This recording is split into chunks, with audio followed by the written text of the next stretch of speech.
প্রথম তারেক থেকে রহমানের সাথে ভালো সম্পর্ক রাখতে চায়, কিন্তু ভারত যে পরিস্থিতি করছে তাতে কি আসলে তারেক রহমানের মানে প্রধানমন্ত্রী তারেক রহমানের সাথে ভালো সম্পর্ক রাখা সম্ভব কিনা? এছাড়া আগামী মাসে যে ব্রিক্স সম্মেলনে ওনার যাওয়ার কথা, সেটার ব্যাপারেও কিন্তু আমরা পরিষ্কার এখনো সরকার থেকে কিছু জানি না।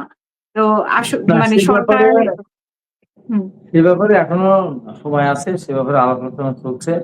হয়তো সেটা একটা পর্যায়ে যদি এই ধরনের ভারত যদি সে ধরনের তার আহ, যদি ইচ্ছে ফিরে আসে, নীতি নৈতিকতায় শিষ্টাচারের বহির্ভূত কাজগুলি করতে না করে, তখন তো সে সময় আছে, সেই জীবনের প্রতি সময় করে দেবে। তো আমি যেটা বলতে চাই সেটা হলো হুম, ভারতের যে কাজটা ভারত করছে এটা মোটেই ঠিক না। এবং আজকে দেশের ভিতরে বিশৃঙ্খলা সৃষ্টি করার জন্য পায়তারা করছে। এই যে বিভিন্ন জায়গায় মিছিল করাচ্ছে, তার বিভিন্ন জায়গায় বিশৃঙ্খলা সৃষ্টি করার চেষ্টা করতে, বোমাবাজি করাচ্ছে। এগুলি করে তো লাভ, এগুলি করে তারা করবে কি, এগুলি করে তাদের এই যে যে কর্মী বাহিনীগুলি এখনো কিছু কিছু আছে ঘরে থাকতে পারে, তারা পাবে না। আমরা তো ঘরে থাকতে পারি না, আমাদের তো বাড়ি বাড়ি জেলে যেতে হচ্ছে, মিথ্যা মামলা সারা দিয়েছে, হুম, ধরে নিয়ে হুম, গেছে। তে আমরা তো সেই কাজটা এখন করতেছি না। আমরা তো আওয়ামী লীগের কোন লোকজনকে এখন তো রাস্তায় পিঠে দুটাকে মেরে ফেলে নাই, যদি ওদের কাছে বারবার করতেন। যেদিন আওয়ামী লীগ ক্ষমতা হস্তান্তর করবে সেদিন মিনিমাম 5 লক্ষ মানুষ মারা যাবে, রক্তের বন্যা বয়ে লাশের স্তূপ করে দেবো, রাস্তাঘাটে লাশ করে দেবো, একটা মারবে, একটা লাভ করবে। এইটা হলো তারেক রহমান আমাদের নির্দেশনা দিয়েছেন। আমি জেলা বিন্দুর আহ্বায়ক, তো ওনার উপদেষ্টা, বাট হুম। জেলা বিন্দুর আহ্বায়ক, নির্দেশনা ছিল আমাদের উপরে আপনার বাড়িঘর ভেঙে ফেলতে পারে, পুকুরে মাছ নিতে পারে, গরু নিতে পারে, বোনকে অপহরণ করতে পারে, ভাইকে খুন করতে পারে, বাপকে গুম করতে জি, পারে, শেষ করবেন, শেষ আইন হাতে করবেন। তুলে নেবেন। আমরা শুনেছি তার কথা। আজকে সে আওয়ামী লীগ যা শুরু করেছে, এখন বাধ্য হতে হবে আমাদেরকে, যেহেতু আমাদের রাজনৈতিক কর্মকাণ্ড নিষিদ্ধ। আমরা প্রধানের কাছে বারবার বলি আমরা আইন নিজে হাতে তুলে নেবো না।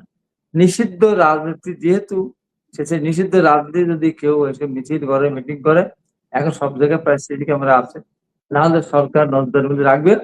তাদেরকে মারার দরকার নেই, দরকার গুম করার দরকার নেই, খুন করার দরকার নেই, দলীয় তাদেরকে আইনের আওতায় নিয়ে আসবে, যেখানে তাদের দিয়ে দিবে। যে নিষিদ্ধ দলের পক্ষে মিছিল করার জন্য কি শাস্তি হতো, সেই শাস্তি তাদের থাকবে, সমস্যা কি? আমরা আওয়ামী লীগের মতো এটা করতে চাই না। তারেক রহমান চেষ্টা করতেছে, তারেক রহমান মাথা বিক্রি করে দিয়ে এদেশের জনগণের মান সম্মানকে পদদলিত করে ভারতের কাছে উনি মাথা নত করবেন না। উনি সমান মর্যাদা নিয়ে যদি ভারত কোনো প্রস্তাব দেয়, তখন অবশ্যই আমাদেরকে সেই বিষয়গুলো দেখতে হবে। তাছাড়া আমরা ডাকলো আর আমরা চলে গেলাম, যা বললো তাই শুনলাম, আমাদের যারা খুন করে ভারত থেকে আশ্রয় নিয়েছে তাদেরকে আমরা আশ্রয় দেবেন, আশ্রয় দিয়ে দেবেন, প্রশ্রয় দিবেন, আবার আমাকে সেখানে ডাকবেন, আমাকে সেখানে যেতে হবে, এটা তো কোনো মানে হয় না।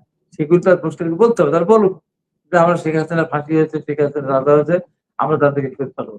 আওয়ামী লীগ সবগুলো অধিকাংশ লোক তো অন্যায় করেছে, অধিকাংশ লোক অন্যায় করেছে।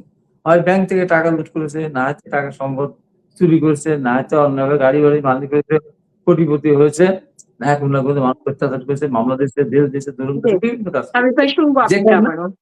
হ্যাঁ, তো এই জন্যই বলবো যে ভারত বাংলাদেশের সাথে সম্পর্ক বজায় রাখলে ভারতের লাভ। তার ভারতে আমার বাংলাদেশের একটা লোকও চাকরি করে না, আমার বাংলাদেশের কোনো জিনিস এটা ইম্পোর্টও করে না। আমরা তাদেরকে মধ্যে ইম্পোর্ট করি। আমাদের বাংলাদেশে আসিফ নজরুল যে কথা বলেছিল, সব সত্য না হলেও আমি নিজের চোখে যেটা দেখেছি, ভারতের লক্ষ লক্ষ ভারতের বিভিন্ন এক্সপার্ট বা ইঞ্জিনিয়ার, তারা টেক্সটাইলে বা বিভিন্ন জায়গায় কাজ করতো। আমাদের দেশের সমানের ওই কাজ করতে 1 লাখ 1.5 লাখ টাকা বেতন পেয়েছে, তার বেতন 3 লাখ 4 লাখ 5 লাখ টাকা। এবং আমাদের সারা পৃথিবী থেকে যে রেমিটেন্স আমাদের 1 কোটি লোক পাঠায় ভারতের, এখানে কয়েক লক্ষ লোক থেকে আমার মনে হচ্ছে তার চেয়ে কম তারা পাঠায় না। এই ভারতের তো লাভ। আমাদের তো আমরা তো আমাদের আমাদের একজন লোককে চিকিৎসা নিতে আসেন, চিকিৎসা নিতে শুধু না, ভারতের এমন জি, অনেক আমি শুনবো অনগ্রসর এলাকা আছে, সেই হাবিব ভাই বিশ্ববিদ্যালয়ের আপনাকে। ছেলেরাও আমাদের বাংলাদেশের হুম, রাজধানী কোনো বিশ্ববিদ্যালয়ে পড়তে আসে না। ভারতের একটা লোক আমাদের চিকিৎসা নিতে আসে না, আমরা ওদের কাছে চিকিৎসা নিতে টাকা খরচ করি। অর্থাৎ ভারতেরই উচিত শেখ হাসিনা সহ সন্ত্রাসীদের ভিতরে পাঠিয়ে দিক, সমমর্যাদার দিক।